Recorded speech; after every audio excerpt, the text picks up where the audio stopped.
go!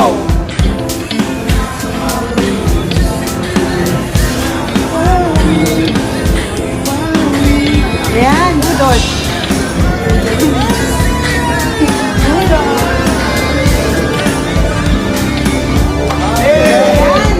So again, magandang hapon po sa inyong lahat. Yan, kasama ko nga po pala si Kuya Enchong at saka si Kuya Gerald. Napakagwapo nilang dalawa. Grabe. Ako lang yung hindi. Ikaw ba yung pinakamayaman? Hindi!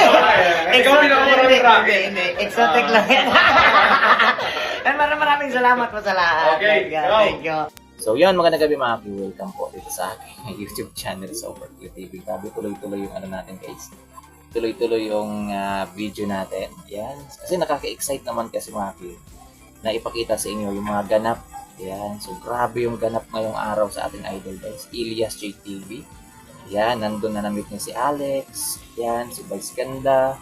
Si Gerald. Si Darren. Yan. Iba pang mga artists sa Star Magic mga Q. Grabe oh. Yan, si Enchong, si Gerald, mga Q. At syempre guys, nakasayaw lang din naman niya si Darren Espanto. Mga Q. Ayan oh. Mawi-wawi. Oh, diba guys? Grabe. Yan, ano kayang feelings ngayon ng mga against kay Elias JTV? Yan, okay pa ba kayo guys? Yan. So magparamdam naman kayo din sa comment section. Parang ano nyo ngayon parang ang tahimik nyo ngayon Kagabi tuwang-tuwa kayo, pero ngayon sobrang tahimik nyo Yan, anong nangyari? Yan, biglang bawi. Biglang bawi lang guys, no? Yan, excited na sana sila guys. Sobrang tuwa na sana sila. Kaso nga lang, biglang bumawi, mga kakyo. Score na sana Yan, nabutata pa, mga kakyo. So, yun, grabe, no?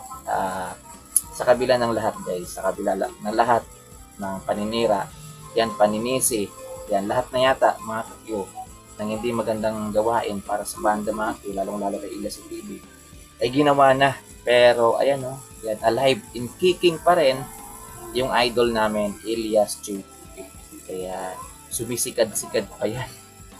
At hindi nyo na yan mapipigilan kahit nabubulol ako guys. Hindi nyo na yan mapipigilan yung pamamayagpag ni Elias JTV.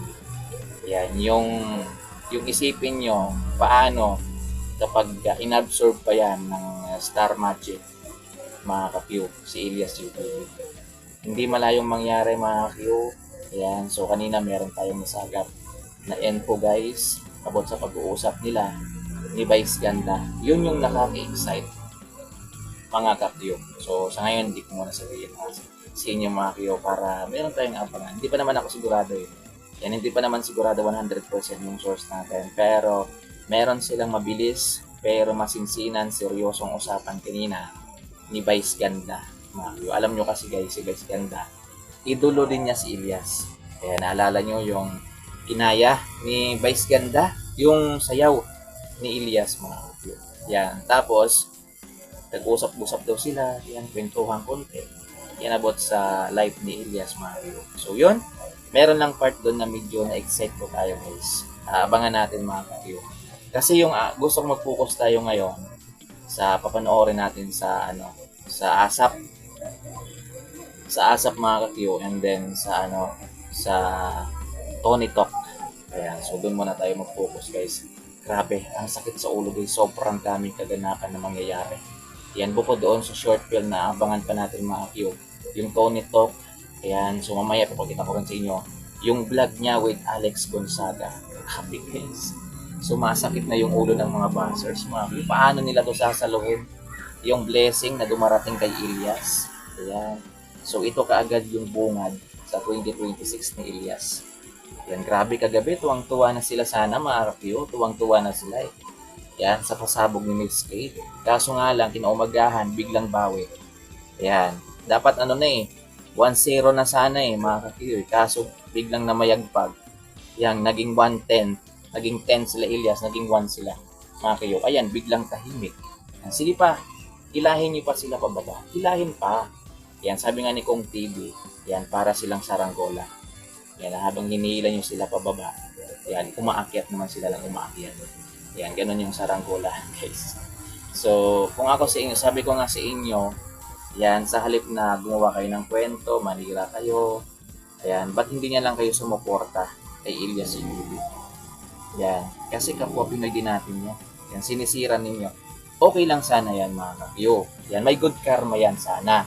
Kung yung paninira ninyo is totoo, ayan, good karma sana yung babalik sa inyo yan. Baka pwede pa kayong manalo. Kaso nga lang, yung kwento na ginagawa ninyo, wala rin katotohanan. Kaya yung balik sa inyo, butata. Yan, wala rin, walang point. Di ba? So, yun, nakakatuwa lang. Dahil ito, pangarap ko talaga to guys eh. Ayan, kahit ikaw, pangarap mo rin makita yung mga sikat na artista, makasama sila sa entablado. Hindi lang basta nakita ni Ilyas, kundi nakasama pa sa entablado, nakakulab. Ayan, nakasama sa isang video mga Q.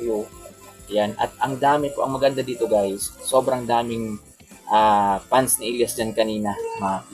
Grabe. Meron tayong isang video na ipapakita sa inyo mamaya mga Q, na pinagkaguluhan din si Ilyas TV mga Q. So yun, sa mga ibang Tagalog dyan, in denial pa rin. Ayan, sabi nila hindi daw sikat, hindi daw kilala si Ilyas sa kamay nilaan. Paano yan? Kahit nga si Gerald Anderson guys kanina, yan, nakailang appear po siya kay Ilyas. Hindi talaga siya makapaniwala na kaharap niya na si Ilyas. Sabi niya, ito yung palaging trending eh, sabi ni Gerald. So ibig sabihin guys, nakasubaybay sila. So sino ba naman yung hindi makasubaybay niyan? Dadaan at dadaan talaga sa Facebook mo yan kung gumagamit ka ng Facebook. Yung About Ilyas JTV. So yun mga kakyo, and maraming salamat sa panonood. Ako po sobrang excited lang po talaga ako sa inyo na sinashare yung mga ganitong bagay mga kakyo. Dahil alam ko kayo rin po sobrang masaya sa nangyayari ngayon sa buhay ni Ilyas. So maraming salamat guys, tune in lang po kayo dito.